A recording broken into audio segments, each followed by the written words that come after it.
often with tears, and, excuse me, it was a really horrible time. No, it's very, very easy to be a great leader and a terrible leader all at the same time. How can I get those people to start cooperating a bit more? So I gave everybody somebody to hate more than they hate each other. And that was a really hard thing to do. Made my life very miserable, pissed a lot of people off, but it worked. A lot of people struggle. They want to keep writing, they want to keep changing. How did you know when it was the right time? All of it was up here. I'd been mentally writing it for about 2 years, and it was just my word vomit. What I'm writing about is what I teach. Becoming a #1 best-selling author. It's not a bad achievement. Andy Nisevic, welcome to the Inspired By Show. Thank you for having me on. I'm delighted to be here. Do you know what? I feel like we've been working on your book for so long. I know. It feels weird that we're sat here, books out there. It's all done, yeah. And you can relax now. It's, because obviously I can't remember, was it October or November when we first started talking about it, and then we pulled the trigger in the new year. So it's just been my life for the last 6 months publishing it, but also the 2 years before that, planning it in my head, actually getting it on paper. Yeah. It's weird that it's done. We can enjoy it now. We can finally talk about it. Yeah. So obviously, Leadership 101, Don't Be a Dick, which I must say, I can't take credit for. You came to the publishers with the title. You came to us and said, this is my book. Why leadership? Why did you want to write a book on leadership? And where does leadership sort of show up in your history? So the end of the story really is me teaching leadership for the Royal Air Force. I did 23 years in the Air Force. My last job was teaching their leadership courses. And that's where I became a real geek about it. But I think if you kind of roll back throughout my history, me as an individual, as Andy, I am probably one of the most stereotypical middle children you'll ever meet in your life. If you think about the stereotype of what you'd expect, that's me. Overshadowed by a attention demanding older sister, overshadowed by attention demanding younger brother, and there's just me in the middle just kind of floating along because I wasn't particularly much trouble. I just got on with it, and that's no disrespect or criticism of them. That's who my brother and sister were, and obviously my parents are human beings, so there's only so much capacity that you have. So I felt very much on the periphery, and that's where I felt comfortable. I joined the Air Force because I think I was craving that community, and obviously the stereotype that you assume with the military career is very much it's community. So I think that's what attracted me to it. But then getting promoted, you have to be this kind of alpha male, strong. Well, that's what you assume that you need to be. So you kind of put this mask on. And I know in my early days, in my early kind of leadership positions, I really struggled to really identify actually who is Andy Nisevic here. Am I being Andy, or am I being corporal or sergeant or flight sergeant? And for me, that was quite a tricky thing. It wasn't really until about 2018 when I decided that I actually needed help, because I had some quite dark mental health problems, stuff that I'd been hiding from myself as well as the world for a long, long time. I decided, right, I need some help. And then going through that process, the professional help that I sought, but also the reading and everything, I started learning so much about human beings and the way we behave and why we behave in certain ways. And I became fascinated. And that just completely changed my outlook on how we conduct ourselves, how we lead ourselves, how we lead other people. And that attracted me to teaching the RAF's leadership courses. And then the more that I learned about the psychological models of leadership, that just sparked a huge geekiness within inside me on the subject. And the more I learn about human beings, it's madness that we've survived so long, because we're barking mad. We really are. As human beings, we sabotage ourselves at so many opportunities. But I find the subject fascinating. And one thing that really struck out while I was teaching it in the Air Force, in my opinion, and biased as it is the training that you provide, that the Air Force provides from a leadership point of view is world class. What they teach, the way it's taught, the facilitation, the skill of the facilitators there is outstanding. But if the training was so good, why am I hearing so many terrible stories of such bad leadership? And I really struggled to kind of resonate the two. And what I realised is that actually it's not about the training, it's about the ongoing support, because as human beings, we're conditioned for routine. We're conditioned to do the things the way we've always done them. And when we're uncomfortable in certain situations, we try and emulate other people, and that straight away puts a barrier up between us as the leader, in inverted commas, and the other person, because we're not being who we naturally are.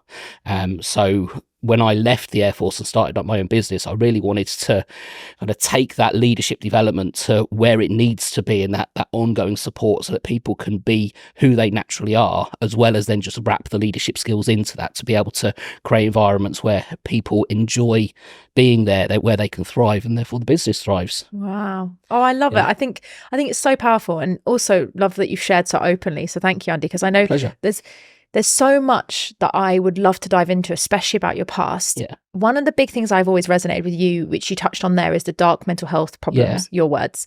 I had the same thing. I'm sorry. And when we both experienced that, we both had a very similar output. It was like, I need to understand this. Yeah. I need to understand the psychology. I need to understand human behavior. And we've both learned similar things, but also gone on completely different directions with it, right? But tell me about what was going on for you a little bit at that point, and how you kind of came out to then use this as such a powerful experience for you. One of the most common stories that I share with my students or my one-to-one clients is around about 2018 it was, and I was the flight sergeant of the training squadron of the unit that I was at, so responsible for the ongoing development, making sure that everybody was able to do the tactical side of the job.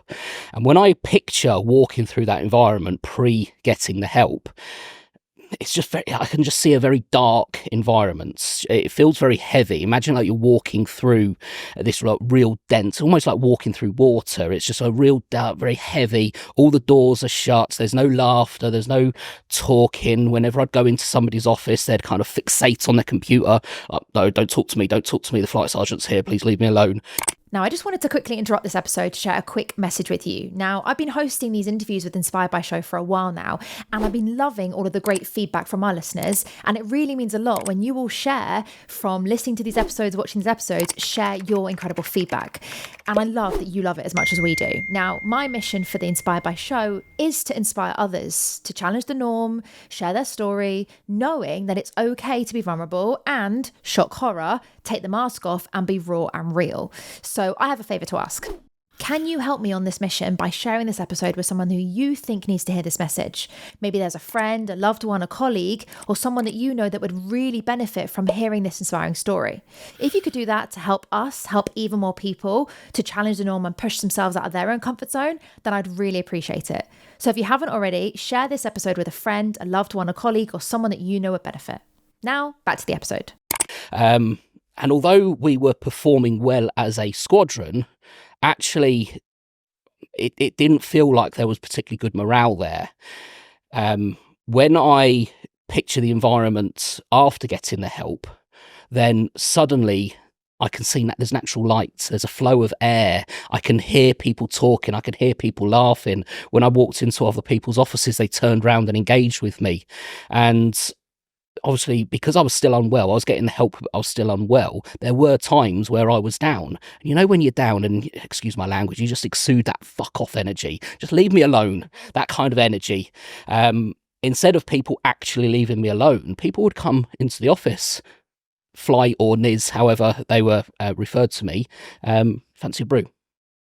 And then the difference that made was just incredible. Now, consciously, there's one change that I made. There probably were other unconscious changes that I made, but consciously there's one thing that I decided to do that I'd never done before, and that was just talk about what was going on with me. And the difference that made was absolutely incredible, because the things that I learned about the people who reported to me was just incredible. I thought I knew people because I knew who their partners were, I knew what their interests were, I knew what their ambitions were. I thought that was enough. But then when I started talking openly about what was going on with me, guess what? People started talking openly with me about what was going on with them. And that made such an incredible difference in the way that I would lead the individuals, not just the squadron. And all of a sudden I was able to make reasonable adjustments that needed to be made for people so that they could, whether it be just kind of sort out a bit of childcare, a little bit of help with that, or whether there was something a bit more in depth going on, I was able to make those changes. And we went from a well-performing squadron to an, oh my God, performing squadron. And like I say, consciously, it was just that one difference. And for me, that makes such a difference when we treat people as human beings, as individuals, rather than pigeonholing people with general characteristics that you'll get from your generic leadership and management training. The reason that doesn't work is because we can't pigeonhole individuals. The way you're going to respond to stress is going to be very different to the way that I'm going to respond to stress. The way that you're going to indicate that you might be at capacity is going to be the difference. The way that I'm going to indicate it, the way that you're going to communicate with your staff is going to be the difference. The way that I'd communicate with my staff, and everything about being a leader is about being responsible for an individual or a group of individuals. And when we can start treating people as the individual, not just generic signs and symptoms and indicator of behaviours, then actually we can get to know people at that core level, and it makes such a difference to just the way people feel, the way people act. People getting into that flow state far easier, and without working any harder or any longer, your productivity just goes absolutely through the roof. Yeah, it does, doesn't it? Because people feel heard, they feel understood, they feel connected to. And I find this really interesting, Andy, because I struggled with that as a leader.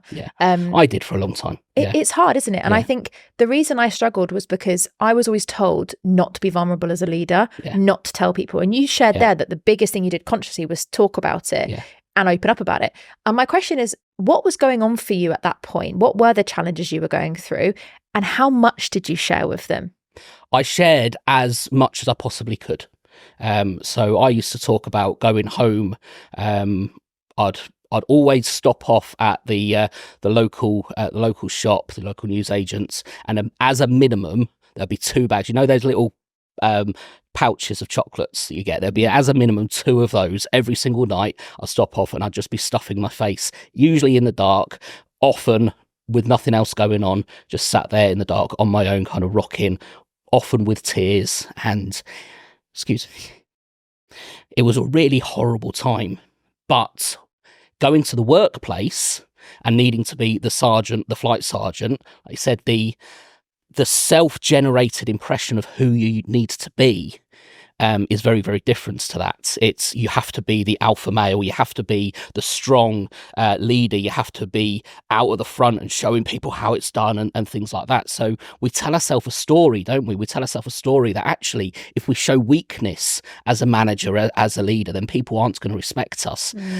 Actually, the exact opposite is true. People don't respect you when you're hiding things from them, because obviously being unwell or being uncertain or underconfident, there's still that energy that you're pushing out. You're still subconsciously, you're giving those indicators. And the subconscious in the human mind is probably one of the most perceptive things there is. So the other person, subconsciously, they're reading that and they're thinking, there's something not quite right here. There's something, the way that you're acting versus what you're saying, they don't match. So subconsciously, if you buy into like the Professor Steve Peters chimp management paradox, that chimp is going, there's a threat there, that something's not right, that must be a threat. So straight away, those barriers are coming up. Whereas actually, when how you feel and how you act and how you speak are all in alignment with each other, actually that brings people closer together. And that was the biggest difference. Wow. Yeah. And it almost becomes like a therapy, doesn't it? Because you start to talk to people to help them as well, but also speaking it out helps us. So like you say, it's like a win-win. They feel heard, we all feel connected. Yeah, you know? Yeah, really, yeah. And I appreciate your openness to talk about it, because I think a lot of people as leaders, I mean, I've definitely had leaders in my life, in my career, when I was in the corporate world, who I know have been struggling. And it's so hard when you see someone struggling that's a leader and you're like, I know I can't help you, I'm not the right person, but like, it's okay. I want to support you. I can't help you, but I can support you. I can be that person that you can speak to. And I'm not going to judge you. I'm just going to hear you. And just having that person, like I said, when people used to come to me when I was having a bad day after I started talking about it, just that ability that somebody cares enough to come and have a cup of tea with me, that immediately changes the energy. I mean, I know a lot of energetic healers, a lot of therapists, counselors, they talk about a state change. Well, just standing up and going for a cup of tea with somebody who's showing that they're a human being, you're a human being, and let's just be a human being together, that makes a massive massive difference to the way you feel. And then suddenly things aren't so bad. Yeah. What would you say to a leader that's maybe never had that experience never had a mental illness, never had a low, like, I mean, we all have lows, but I mean like a moment of that suffer and that struggle, but someone in their team is struggling with it. Because I often find one of my superpowers as a leader is that I've been at the darkest depths before anything bad really like actually physically happened. So when I've had team members that come to me and go, I've been diagnosed with depression, I'm like, okay, I've been there. Or I haven't been to the same situation you've been in, but I can relate to it. Yeah. But I often hear people struggle when they haven't, because they hear the word depression or anxiety or whatever, and they freeze. They're like a rabbit in headlights because they're like, oh no, how do I handle this? What would you say to those people? So it is hard. We've got to acknowledge that it is hard, because true empathy comes from really being able to put yourself in that person's situation. And I hear so many sayings along the lines of depression is just the new bad back. In fact, there was an MP on Good Morning Britain I think it was a couple of months ago now, who said not necessarily those words, but words to that effect. So there is a big impression out there that people fake it. Now, I don't think we can be naive, because there are, shall we say, less altruistic people out there who will take advantage. But actually, in my experience, the number of people who would lie about something like that is very, very low, because it is a very vulnerable thing to admit. So to lie about it's different. So if people are openly willing to have a conversation with you about their mental health, that probably suggests, number one, there is something going on. Because I think, and experience has taught me, that the people who lie about it, they don't talk about it, they'll just go to the doctors and get a chit. That doesn't mean the people who don't talk about it are lying, but if they're coming to you and openly wanting to discuss it, that suggests to me that there probably is something going on. So if that puts you in a vulnerable position where you're thinking, I don't know what the right thing to do here is, guess what? Be human. Admit to it. I'm more than willing to sit and have a conversation with you, but just bear in mind, I'm going to struggle to really understand, because I'm lucky enough not to have been in that situation.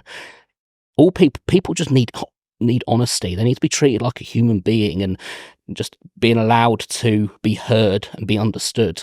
And then if that means signposting somebody to help, if you work for an organisation that might have wellbeing and mental health support through employee benefits, and signposting to people like that, or actually saying, okay, go to the doctors, we'll support you if you need to go to part-time hours, or maybe there's just a different type of adjustment that needs to be made. Figure out what the actual need is, because when you can understand that, then you can strike that balance between, you've still got a job to do, there's still a job that needs to be achieved, but for that person to give you their best effort, they might just need a little bit of help. And ultimately that's what being a human being is. That's what being a leader is what does that person need from me in order for them to give me what I need? And if we can come from a place of what that person needs, then so many problems, so many challenges go away. Yeah, totally. And you mentioned it there, that's what a human being is, and also a leader is. And I think sometimes people forget as leaders that we are allowed to be human as well. It's okay as a leader to not be perfect. And that's one of the reasons why I loved working on your book, Leadership 101, Don't Be a Dick. It is such a great summary of what being a leader is, because you don't have to have all the answers. You don't have to be, dictator. You don't have to be. Sometimes there's times where it works. Why do you feel like leaders can often be perceived as dicks? And this is the irony behind the title, because I came up with a title because it's a play on the irony that actually the more effort you put into trying not to be a dick, actually the easier it is to become one. Because when we hold management responsibilities, which obviously are then associated with leadership responsibilities, we can't please everybody. There's decisions that have to be made for the individual, for the team, for the task, and for the organisation. And often they're in conflict with each other. What the task needs could be different to what the individual needs. What the individual needs could be different from what the organisation needs. There's going to be conflict. So if we try and please everybody, we're just setting ourselves up for failure. And that is it. So we have to have within our arsenal, our ability to be able to tell people, no, you can't have that. It's the experiences I've had where I've had bosses who have tried to be everyone's friend. Actually, it becomes so frustrating because they can never make a decision. Because when they have a decision to make that's at odds with what other people are asking for, they delay, and they try and figure it out, and they can't do it, and then it just becomes a tension grows, and that's just a very, very short way to creating that toxic environment, because nobody knows what they need. Actually, clarity is one of the best things that you can give your team. What is the direction? What is the decision? What is it that you need me to do? What are today's priorities? Having that absolute clarity just removes any confusion. And if you have to upset somebody, so long as it's coming from a place of good intent for the team and for the whole situation, then people will forgive you. Yeah. Because if I've had to upset somebody, guess what I want to do? Next time, I want to find a way to give them something. Yeah, definitely. That's what we do as human beings, isn't it? That's why in the good old days, people, when somebody used to move into a neighbourhood, your neighbours used to bring you a cooked meal. I mean, I'm talking a long, long time ago now, but that wasn't an uncommon thing. Or when you go to a neighbour and ask for a cup of sugar, doing favours for other people actually generates that community. It generates a desire to do things for each other. So when you've had to disappoint somebody and you've asked them to give you something that they don't want to because they've got other things going on that they prefer to be doing, actually it generates a subconscious desire in you to give them something back. So it does create a better team bond, which is ironic because you've just disappointed them. Yeah. Obviously that's not permission to just say no to everybody because you don't want to, but when you're making the decisions for the right reasons, it does bring people closer together. Totally. Do you know one thing I learned as a leader? Because I was director at 24 of a quite large company. There was quite a lot of employees that I'd recruited and was training and so on. And I was never trained. I was trained how to do maybe task management. Is probably the closest management task I was ever trained to do. Yeah. I wasn't really trained for project management, let alone people management, let alone leadership. Yeah. Let alone strategic stuff, because it's all very different, right? Yes, they are. Yeah. Very, very different. And one of the things that I found really interesting was having to learn that the hard way, because I learned that sometimes having those difficult conversations, as people would call them, it actually brings people closer, doesn't it? It really does, yeah. Because it creates that trust. And if you're honest with them, one of the things that I valued in your book, Andy, that when we worked on was the different types of leadership, right? Because a lot of people feel like you have to be a great people leader. But, you know, one of the things that I've always learned from you, from working with you, is that there's different types of leadership. You know, is someone always a great leader? No, it's very, very easy to be a great leader and a terrible leader all at the same time. And it goes back to what we were saying, that people need to be led as individuals. And if we just be the same person for everybody, then the people who appreciate that, who need that style of leadership, they're going to respond to that brilliantly. But the other people in your team who don't respond well to that, guess what? They're going to think you're a dickhead. So we have to find a way to adapt to the person, the situation, the requirement at the time. There are people out there who will respond brilliantly to the metaphorical rocket up the backside. For some people, that's exactly what they need. For other people, what they need is the arm around the shoulder. But then there are certain situations where that person who needs the arm around the shoulder needs to have the kick up the backside because the situation is so urgent that we just need to get the job done.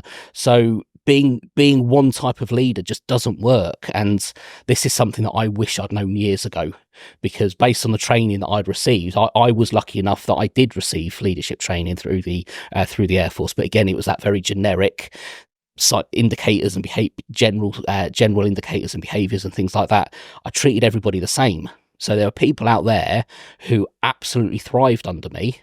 There were people who didn't. And because at the time, I didn't really understand that psychology of human behavior, the psychology of leadership and why people behave. See, I was a human being. I was fallible, and I blamed them and say, well, these people are the committed people. These people are the ones that work hard. These are the ones that want to have the career and the opportunities. And that was actually a very naive point of view, because the only difference was that as individuals, they responded positively to the way that I was leading them. The other individuals, they needed something different from me. And that's something that I wish I'd understood years and years ago, because that would have made such a difference to my happiness, my confidence, my overall output. But more importantly, it would have made a much, much bigger difference to them as individuals and their morale in the workplace and their ability to thrive and have the career that they were looking for. Yeah, I was exactly the same. And often you think, why is this working on this person but not working on this person? Correct. You know, yeah. How can leaders learn from that? So let's say you're a leader in a new team. How do you do that? How do you know how to adapt to each person? It's hard. The easy thing for me to say was employ people like me to come and help you. There are loads and loads of different psychometric assessments out there. So I use two. DISC is a great one for that surface level, how people communicate. I use another one called the Strength Deployment Inventory that looks much deeper into the core of the human being, how they're motivated, the kind of strengths they bring, what puts them into conflicts, how they respond in conflict. And these are great tools. I mean, there are loads others, Insights, Loomis, it's all called colours, Myers-Briggs type indicator. There's loads out there, but these are fantastic tools for getting to that core, the stuff that we as individuals don't know about ourselves. Because I remember when I did my Strength Deployment Inventory assessment on myself, it's dangerous to pigeonhole, but generally speaking, you've got people, process people, and performance people. And then there's a little bit in the middle and people who are able to dip into the middle. I would have put myself strongly in that performance because I've always thrived on getting things done. But then when I did the assessment, I saw that I was more people. Makes sense because I've been attracted to the training industry, the training roles for the vast majority of my career. So that kind of makes sense. So actually that taught me a lot about myself that I didn't realize. I thought I was all about getting the results, but actually no, I am about the results, but it's about helping other people to be able to achieve the results. And that's a really, really important difference. Do you know what? It's really interesting listening to you because I just had a moment of realization as you were sharing that. Yeah. That's what we have to do with our authors when we're mentoring them. Yeah. Because every author's different. Correct. And everybody will, working with you, Andy, was an absolute breeze. I'm just going to put it out there. It was so Andy because you are so results focused. So you were very, and maybe it is from the military background. We'd be like, Andy, we need this by this point. You'd be like, on it. There was no BS, right? And I mean, shout out to any authors that are not like that. You need to learn. It's very different. There are people like that that are not like that. But we often find when I'm mentoring authors in writing their books, we have to adapt how we give them feedback, how we give them tasks, deadlines, at what point we check in with them, how accountable we need to keep them. And until you just said that, I didn't realize that that's exactly what we've had to do because we're still leading people. We're just leading authors to writing a book. Yeah. You're teaching managers and leaders to lead teams and businesses, right? It's all very similar. It is. And there's a concept known as meta leadership. I learned it from watching videos of a guy who is a professor at Harvard Business School. I don't know if it's his or if he was just teaching somebody else's model. But meta leadership means that actually there is no direction in which we lead people. So stereotypically, we think of leading downwards, leading those people who report directly to us. But actually, leadership has got nothing to do with your job title, the position you hold, or anything like that. It's how we influence and motivate other people to perform to their best. So whether it be in the workplace, and the workplace is still a transactional relationship, you employ somebody to do a job and you pay them to do that. That's transactional. But the leadership element is how do I encourage, inspire, motivate them to give me their absolute best? When we don't have that natural kind of manager to subordinate relationship, such as publisher to author, then what we're doing is we're actually leading what in the meta leadership model we're leading beyond. So we're leading people externally to our organization, but the principle's still the same. How do I communicate with that person so they're motivated to give me what I need from them so that I can hit my publishing deadlines? Because obviously, so if an author just delays everything, that's going to have a knock-on effect to all the other authors that you've got in your pipeline. So how do I need to speak to them? What do they need from me in order for them to give me what I need? It's exactly leading upwards, leading your boss. Actually, what does my boss need from me in order for them to give me what I want from them? It's exactly the same. Peer-to-peer is exactly the same. So if we can take our position, our hierarchy, our sense of ego away from being a leader and actually thinking about human-to-human communication, conversations, relationships, interactions, what does that person need in order for me to get from them what I need, then we're coming from a place of good intent rather than how do I just manipulate them to give me what I want. Yeah, I'm so glad you used that word because I heard that a lot with a lot of the training I did on the job was very much like manipulation and trying to get people to work and so on. And I think the challenge I had was I used to always think it was something you had to be born with. You know, there are some people you just see who are just natural. In your opinion, are we born as natural leaders, or is it something that we can be trained to become? Absolutely anybody can be a great leader. There are natural personality characteristics and attributes that people have in stronger quantities than other people that make becoming a great leader easier. But actually, leadership is a skill. It is something, even those people that have those natural characteristics, they still need to know what they're doing. So, for example, I hear a lot of so-called leadership experts talking on social media and other podcasts and things like that about, you just be a decent person. Well, actually, that's probably about 25% of what you need to be a good leader. It's the foundational stuff, don't get me wrong, but when you're building a house, if you only put the foundations in, you're going to get wet and cold very, very quickly. So if you only rely on being a decent person as a leader, then you're not going to achieve what you want to achieve. Generally speaking, you're being a friend, not a leader. A leader is still required to get the results. So yeah, anybody can be a great leader. It's just the right training, delivered in the right way, with the right ongoing support, to kind of think about how do I apply this model, a model of leadership to this individual? And then anybody can do it. Yeah, I love that. I totally agree, because I was always, we talked about DISC, and obviously we're working with you at the moment to do all of our profiles on our team, and I'm so excited because I love psychology and I love it all. They have no clue, I don't think, what they've got themselves into, but we've said yes and off we go. But I remember when I can't remember what the profile was. It wasn't DISC, it was some sort of psychometric test, but it had 4 colours, very, very similar to Insights in DISC. And I remember I had hardly any red, which in DISC is dominance. And actually my first book is called Determined and Dangerous. I'm actually quite a dominant, direct person as a business leader now. But when back then I didn't have much of that. And I remember the head of HR at the time, who was also a leadership trainer, I'm not saying her name for obvious reasons that will come apparent in a minute, said to me that clearly I would never make a good leader and I should try a different career. Wow. And the ironic thing now that I lead my own team and actually I train people on much business growth and brand building. And she also said for me not to become a coach because I wasn't that sort of person, which again, ironic, really. Okay. That's what not to do in that situation. But how much do you take those psychometric profiles and say to people, that's the right career for you? And how much do you think we can adapt into the other profiles? I think one of the worst things that we can do is pigeonhole people based on their psychometric profile. Now, don't get me wrong, there are such situations where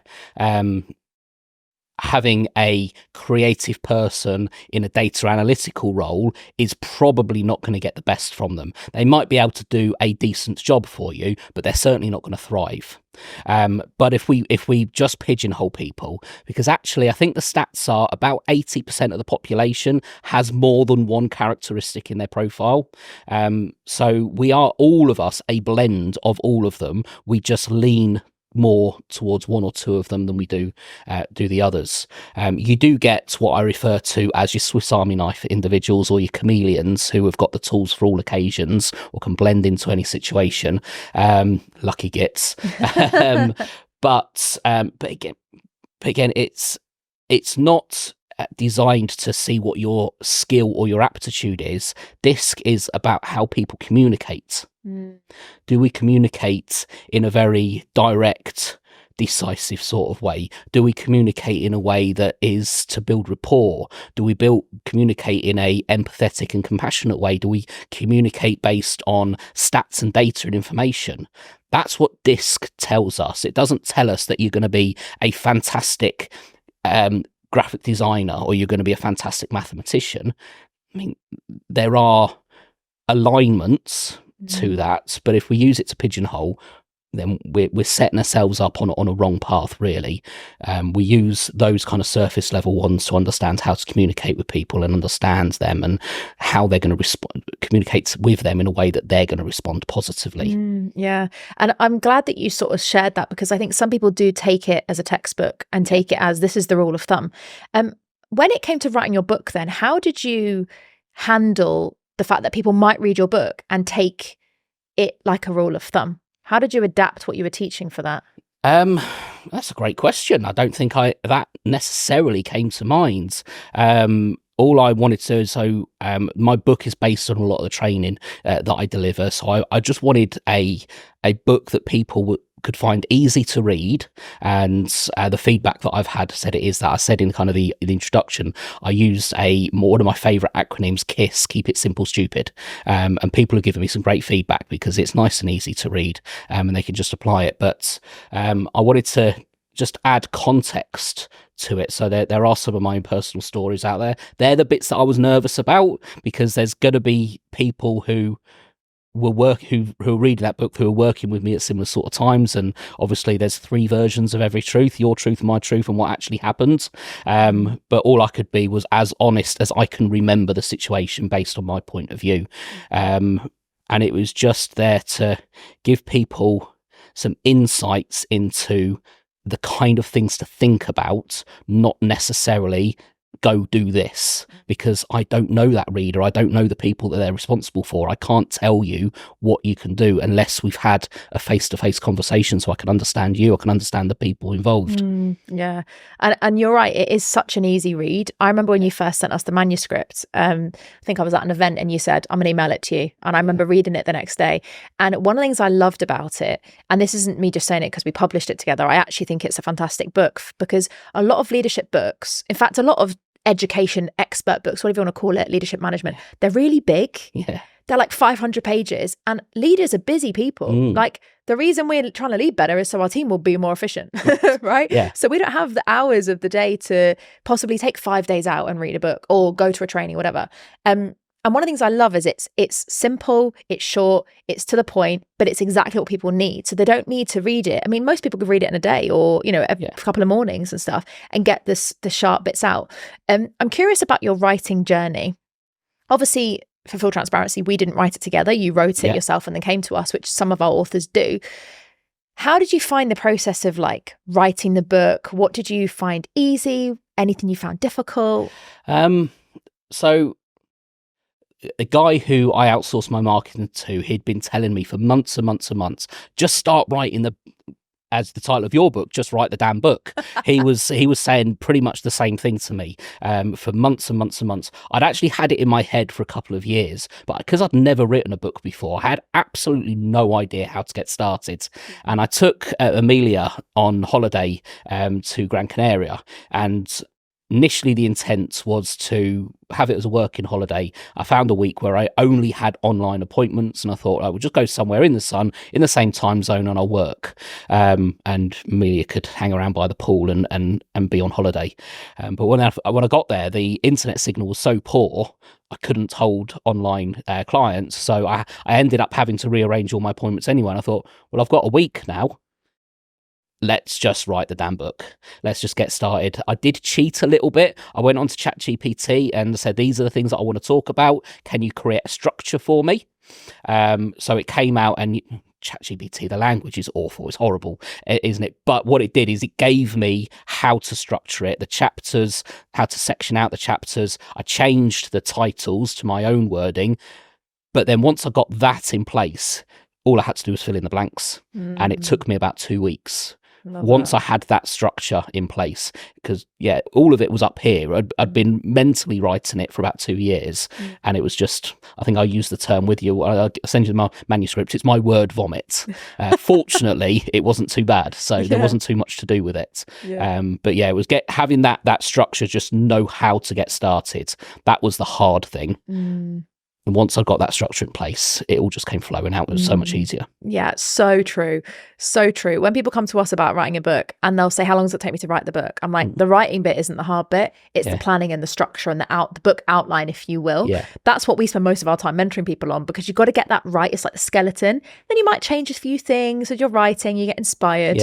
But I was similar to you, wrote my first book quite fast as well, in 10 days. So I think when you have the outline, it does help. And I love your honesty about AI, because I'm always like, people come to me as a publisher, do you think I should write my book with AI? How do I use it? And I'm like, use it sparingly, use it, change the words, change the language. But once you've got the framework, the rest is history. And I think the other thing that I need to be honest about is the stuff that I've talked about in there, they're not my models.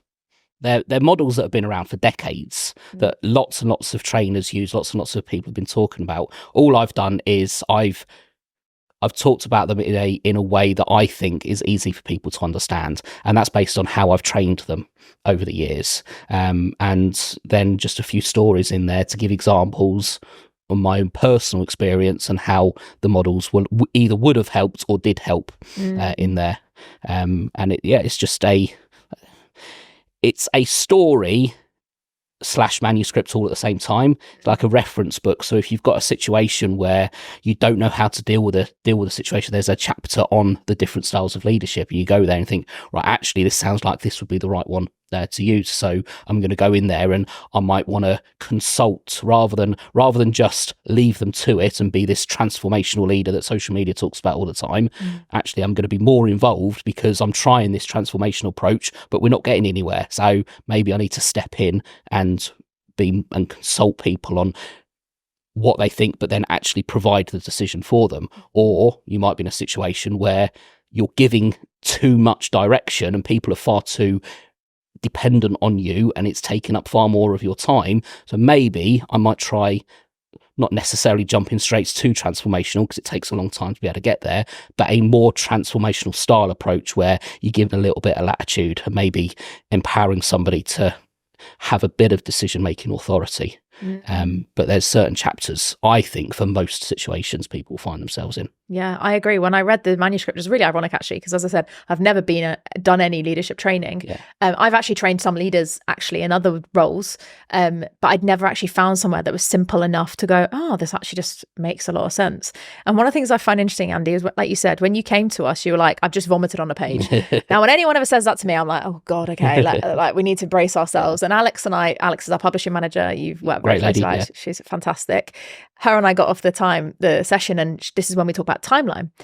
She said, Chloe, how long do you think we need on the timeline to edit? And I was like, I've got no idea. Andy said he's vomited on a page. Like, we're going to need to edit loads. Yeah. And when I read it, I was like, I think you were very hard on yourself. I actually think it was very, very good. And there was only a few tweaks really to make. Yeah.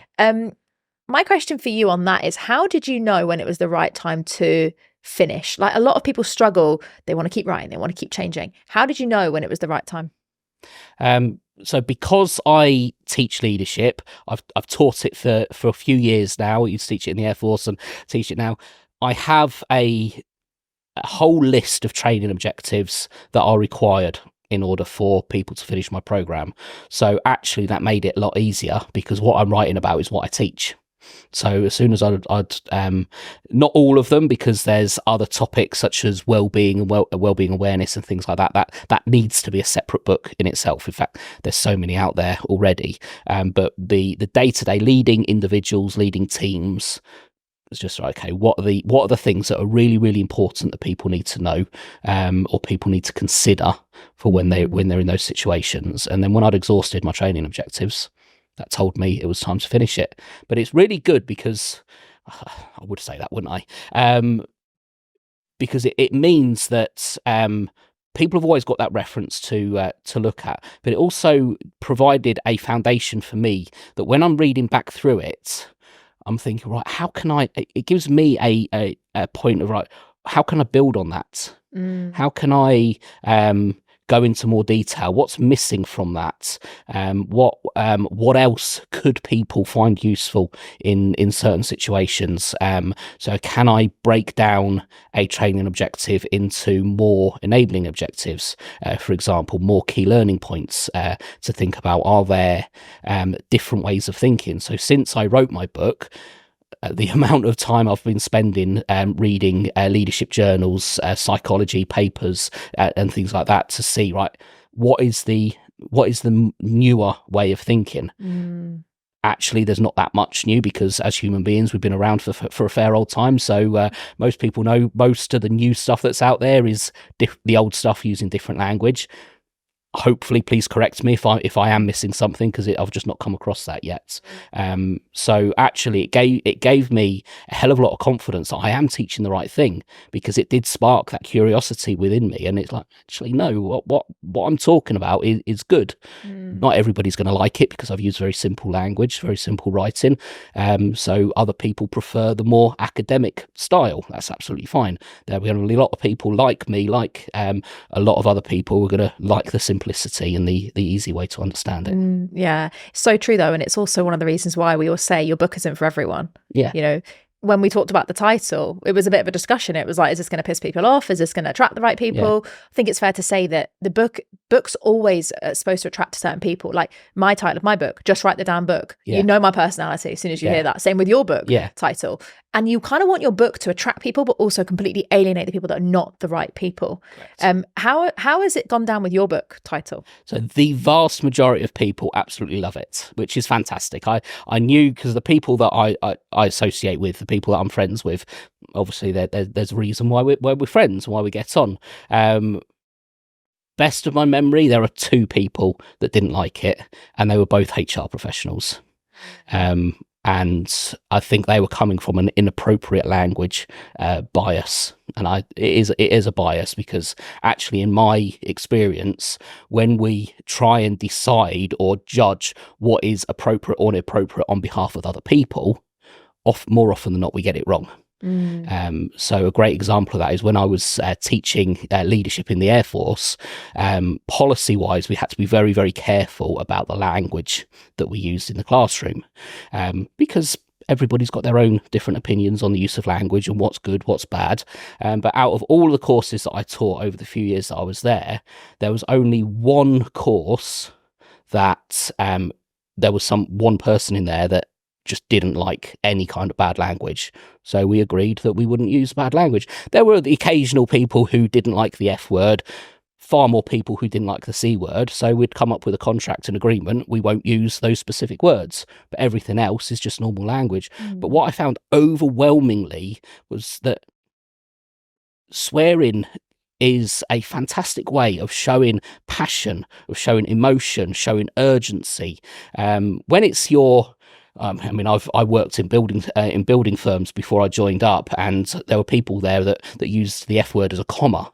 So I'm not necessarily talking that, but when it's familiar, actually it helps us become more comfortable with the person, because it's just everyday language. And when we can use it to show passion and urgency and emotion, actually it helps the other person understand how important this is, and it can really help build trust, break down barriers, help people prioritize what's important and things like that. So judging or making assumptions as what other people might or might not find appropriate, actually we're just setting ourselves up to fail, because it's like, going back to the original point, people are individuals. They have their own thoughts, opinions and needs. So ask them, what do you like, what don't you like? And people are welcome. I don't actually have the word dick written on there. There's a very tactfully placed vegetable to make the point, but people can look at it and think, I don't want to read that. And that's absolutely fine. Other people will look at it, they'll have a smile on their face, they'll pick it up and they'll enjoy it. And that's absolutely fine as well. Yeah. Do you know, that's really inspiring, because I find a lot of people often trying to assume things anyway, and they worry about pleasing everyone. And that's one of the things that I think stops a lot of authors getting their book out there, because, and luckily I don't think you had this experience, or you didn't tell us if you did. They write the book and then they're like, oh no, what my peers think? What my family think? What if it's not good enough? And then they become like, almost, they deal with imposter syndrome as to overthinking it. And then, well, I can't have that. Maybe I need to check this. And it becomes this overwhelm of overanalysis and actually stopping yourself with the book. I had one moment, and I think we discussed it for about 5 minutes, perhaps, when there's one particular story in there that was probably my most recent example, and it was during a time where I was at my absolute worst mentally. I made some decisions to act in a certain way because I felt it was the right thing to do. Now, over the long term, actually, it turned out to, I believe, be the right thing to do, but it pissed a lot of people off. the way that I decided to lead the squadron that I was responsible for. So I did have a moment where I thought, right, how are people going to respond to that? Because are people going to interpret that I'm taking credit? Are people going to think that I'm lying? It's hard. It's hard. All I could be was as honest as I possibly could. And there were things that I could have done better. Hopefully I make that clear in there that I wasn't the perfect person. I was in a very dark place mentally, so I did make mistakes. But I think overall, the tactics that I used, hopefully they're going to give people ideas. The fact that sometimes we have to do things that don't necessarily seem like the right thing to do. So to add context, I'm going to go, it's all in the book anyway, so it's all open source. I decided that I was new in post, and the environment there was very, very toxic. There was lots of little cliques, particularly around like the junior management level. There was lots of cliques and a lot of backstabbing, no mutual support, nobody working for each other. There was no communication up and down the chain. It was, and my boss, who I'd known for a long, long time, said to me, Niz, I need you to get in amongst it because things are terrible at the moment. So I spent a week just seeing what was going on. I recognised 3 particular individuals that were at the centre of 3 of these cliques.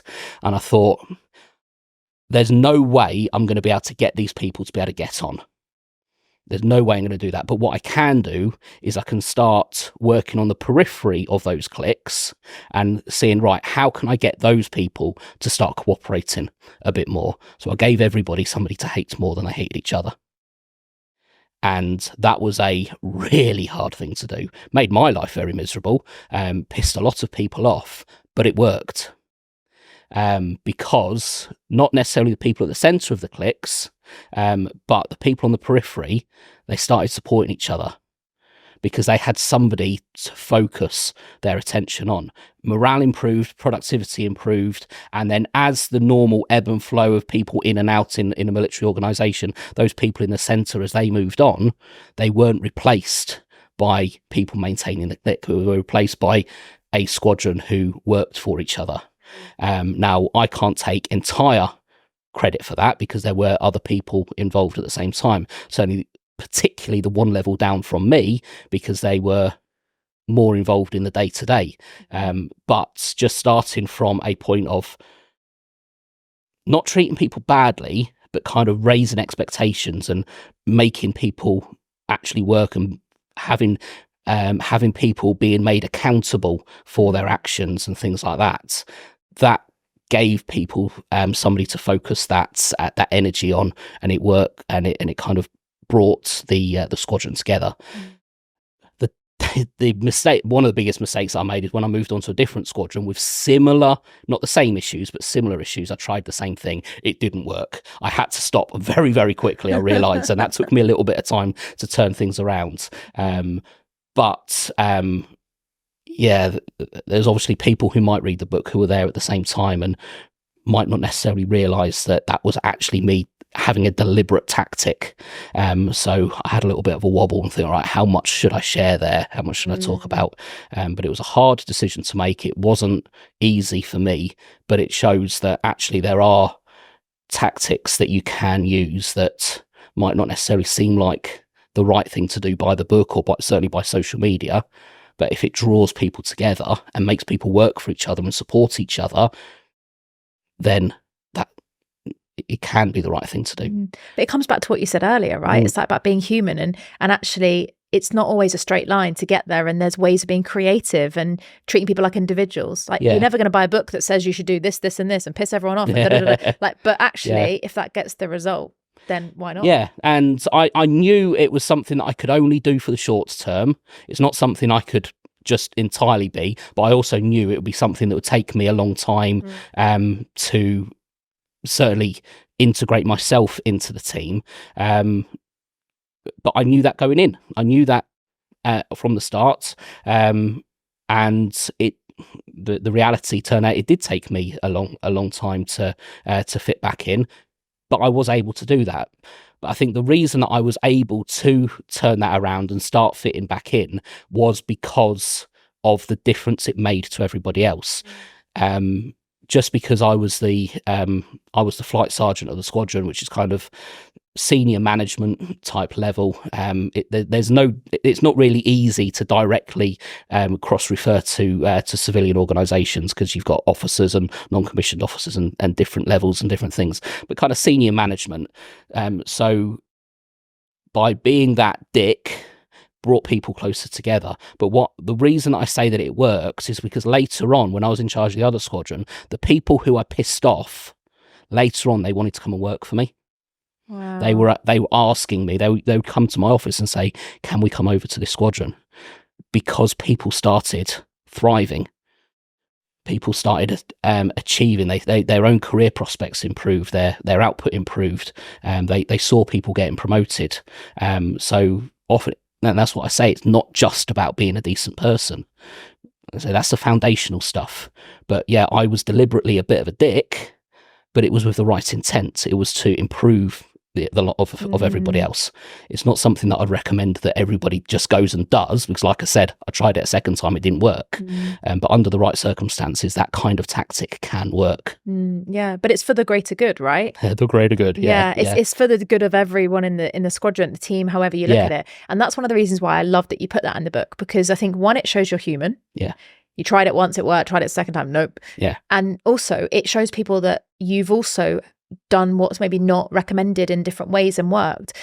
Obviously, that helps you write the book, and you got the book done, and that's been fab. I'm curious, Andy, so you wrote the book, and the interesting thing is, a tiny bit of context for my question. As you know, I wrote my first book, Determined and Dangerous, and we self-published. And I never, ever researched publishing options because I didn't know I had any. Then we built the publishing company. So I've never, ever been in the situation you're in, where you've got a few options of publishing. What made you want to publish with us as a hybrid publisher instead of, say, self-publishing? Well, I knew I wanted to pay somebody to do it because, one, I didn't know how to, but two, I didn't really have the inclination to want to go and learn. I was setting up my own business, and I was very, very busy. So I didn't want to spend that time learning how to do it. A friend of mine offered to do it for about £1,500 because he'd published his own book. They're a mutual mentor of ours, published through a different agency. I approached them, and I knew that you did it, so I approached you. You're actually the most expensive out of the three people that I spoke to. But what I liked about it was the removal of the limitations that other people had. It was I think I'd actually crossed the threshold, a word count threshold for the other place, and that would have then put them more expensive. And there were just a lot of complications, and what I wanted was for somebody to tell me what they're going to do for me and how much. And that's what I got. And that's exactly what I was looking for. And I think it goes lovely into that understanding just what people need. What I needed was how much I needed to pay and what I needed to do.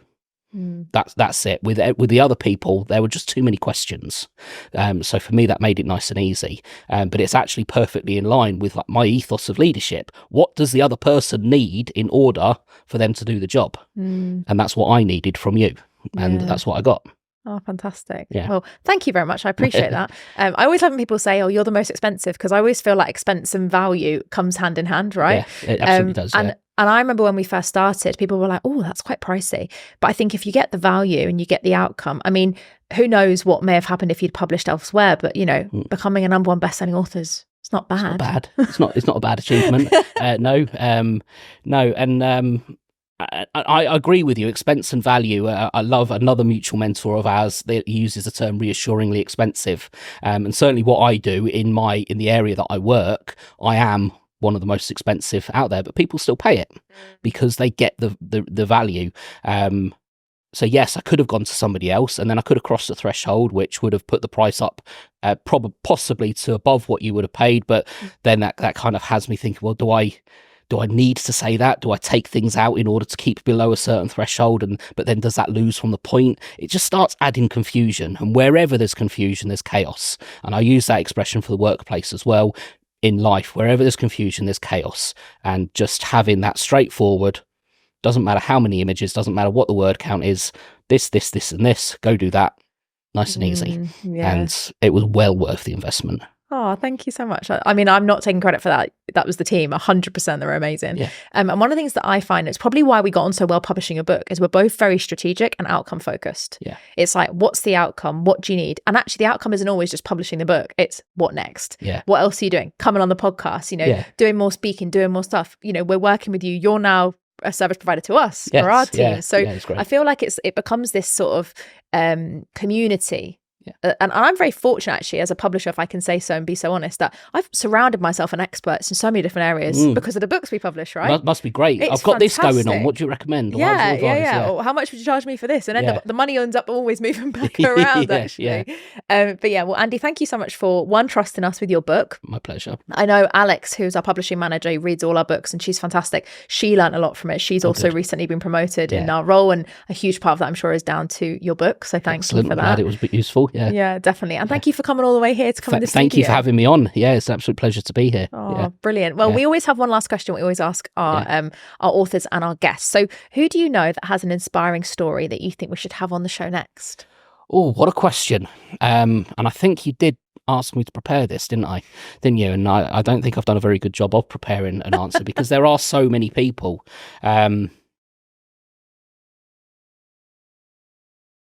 So whether or not they'd want to write, I won't name them because I don't know if this is something that they'd even consider or want to do. But there's 2 warrant officers in the Air Force that I've worked for over the years that I think have subconsciously been great mentors and in my philosophy of leadership. And it was very much a case of everything they did was a balance between what's right for the people and what's right for the organisation. And they've had their difficulties in kind of maintaining their own personal integrity because of pressures and challenges from either their bosses or from externally and things like that. But they were resolute in absolutely sticking to their guns as to what they believed was the right thing to do. And that, for me, is incredibly influential because integrity is one of those words that gets bandied around as a value so often, but actually, who decides if we've got integrity? Do we get to decide it or do other people get to decide it? For me, it's other people. And these are people that acted with integrity. They were resolute in what they believed was the right thing to do. They didn't bow down to pressure. They argued, they put themselves in very, very difficult circumstances in order to protect the people and or the unit. And for me, that's massively inspirational. So anybody that's watching this that feels like they've got a similar sort of story, then please do tell that, because the more people that you can influence with coming from that kind of standpoint, I believe the happier the world will become. Oh, what an amazing way to finish an episode. So thank you so much, Andy. I totally agree. Yeah. And we'll definitely catch up about those 2 people off camera. Brilliant. Wonderful. Well, thanks again. It's been great. And here's to the next book. Excellent. Yeah. Thank you ever so much for having me on. Yeah. No problem. Well, thank you, everyone. Hope you have enjoyed that session and that interview with Andy. How inspiring is Andy, by the way? Like, just so open, so raw, so real, and also just keeping it nice and simple. It's fantastic. If you haven't already, do make sure you share in the comments. If you're watching on our YouTube channel, make sure you share what was the biggest aha moment you took from this? What was the most inspiring moment or something that Andy shared that has inspired you today? And if you're listening on any of the podcast platforms or watching on YouTube, make sure you subscribe for more so you don't miss out on our next inspiring guest. I'll see you next week.